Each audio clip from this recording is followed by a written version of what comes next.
गुरु भक्ति से मन की शुद्धि।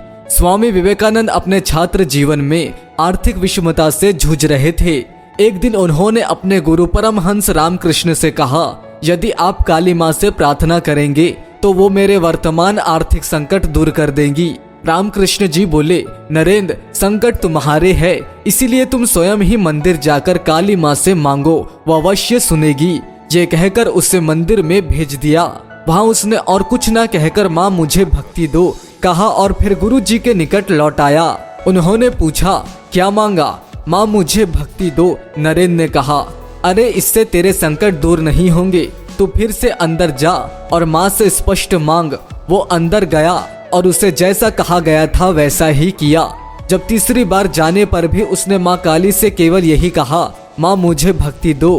तब परमहंस जी हंसे और कहने लगे, नरेंद्र, मुझे मालूम था तू भौतिक सुख नहीं मांगेगा, क्योंकि आध्यात्मिक ज्ञान प्राप्त करने की पूर्ण जिज्ञासा तेरे हृदय में उत्पन्न हो चुकी है और इसीलिए मैंने तुम्हें तीनों बार भक्ति मांगने के लिए ही अंदर भेजा था। तेरे वर्तमान आर्थिक संकट का समाधान तो मैं स्वयं ही कर सकता था। तात्पर्य, एक विशुद्ध गुरु अथवा भक्त के सानिध्य में मन का शुद्धिकरण करना सरल व सहज हो जाता है। हेनरी फोर्ड के पपौत्र एल्फ्रेड फोर्ड ने इस्कॉन के संस्थापक शीत स्वामी प्रभुपाद की शिष्यता ग्रहण कर और उनके साथ भारत में कुछ महीने रहकर अपने मन की शुद्धि की थी, अर्थात अध्यात्म का बीजारोपण किया था।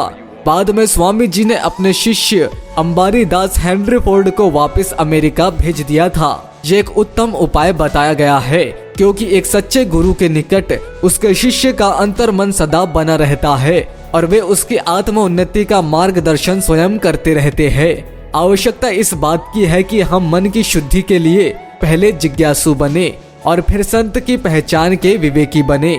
ऐसी ही प्रेरक स्टोरीज के लिए प्रेरक वैभव YouTube चैनल को जरूर सब्सक्राइब करें। धन्यवाद।